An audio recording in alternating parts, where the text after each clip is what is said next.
was raining when Evelyn Carter broke down for the first time in years. The city lights blurred through her tears as she sat inside her luxury car, parked just beyond the gates of her father's mansion. Her trembling hands clutched a wedding invitation, not hers, but her ex-fiancé's, a man who once promised her forever, now marrying her best friend. The betrayal wasn't just romantic, it was spiritual. It hollowed her out, leaving her surrounded by everything money could buy, but nothing her heart could hold. She screamed into the silence, not out of anger, but out of the unbearable loneliness that comes when the world has everything except love. That night, she drove aimlessly through the rain-soaked streets, searching for something, or maybe someone, who could remind her that her heart was still capable of feeling. That's when she saw her. A thin, shivering girl sitting on the cold pavement near a closed cafe, holding a cardboard sign that read, "Hungry, but still hoping."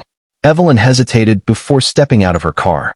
Her designer heels splashed into puddles. Her expensive coat clung to her soaked body, and her carefully built world began to dissolve with every step toward the girl.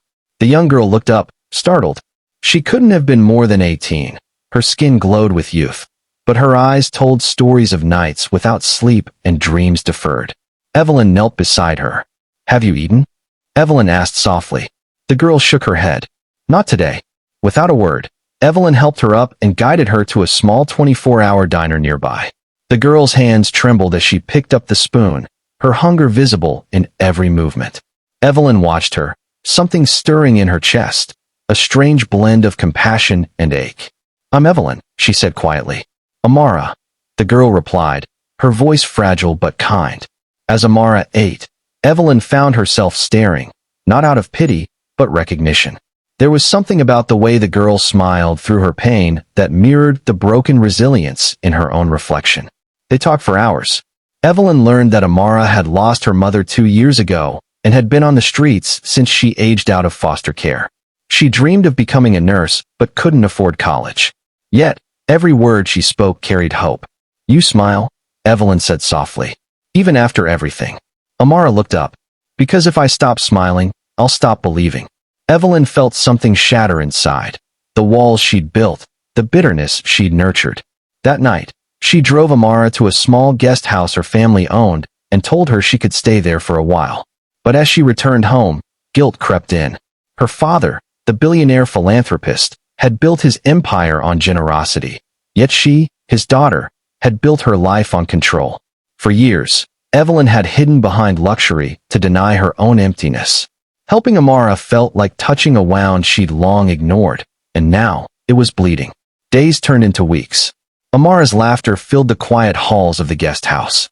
She began volunteering at a local shelter, and every night she'd share stories with Evelyn over dinner. Stories of people who had nothing but still gave everything. Evelyn listened, captivated. In Amara's eyes, she saw the reflection of who she could have been. Humble, hopeful, free. One evening, as they watched the sunset from the balcony, Amara said softly, "Pain doesn't disappear when you hide it. It only grows roots." Those words pierced Evelyn's heart. She hadn't realized how deeply she'd buried her pain. The betrayal, the loneliness, the constant pressure to appear perfect. For the first time, she cried, not out of sadness, but release. Amara reached out, holding her hand. "You don't have to be strong all the time." In that simple gesture, Evelyn discovered what she'd been missing: human connection without conditions. Inspired by Amara, Evelyn began visiting the shelter herself. She served meals, listened to stories, and slowly, her cold, guarded heart began to thaw. She laughed again. She wrote in her journal again. She felt again.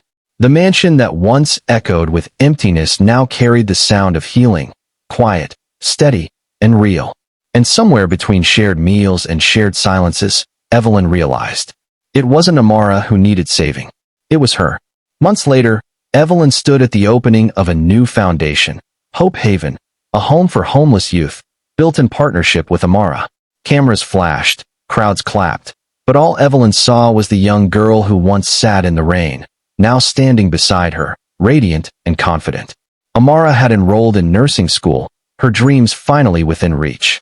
Evelyn's father, who once doubted her emotional strength, now looked at her with pride. But the true victory wasn't in the applause or headlines. It was in the quiet moments, when Evelyn looked in the mirror and no longer saw the broken woman who drove through the rain searching for meaning. She saw a heart that had been shattered, healed, and reborn through kindness. During her speech that day, Evelyn said, "Sometimes we think we're the ones helping others. But the truth is, it's their light that helps us find our way out of the dark." The crowd fell silent. Amara's eyes shimmered with tears. Later that evening, as the sun dipped below the skyline, Evelyn and Amara stood side by side, watching the city glow beneath them. Evelyn whispered, "You reminded me that love still exists, not the kind that's promised in words, but the kind that shows up when you least expect it." Amara smiled. "That's what healing looks like." And in that golden twilight, Evelyn realized that sometimes the most broken hearts become the ones that heal the world. Moral of the story: true healing begins not when we escape our pain, but when we use it to bring light to someone else's darkness. Compassion isn't charity, it's connection. In lifting others, we rediscover the strength to lift ourselves.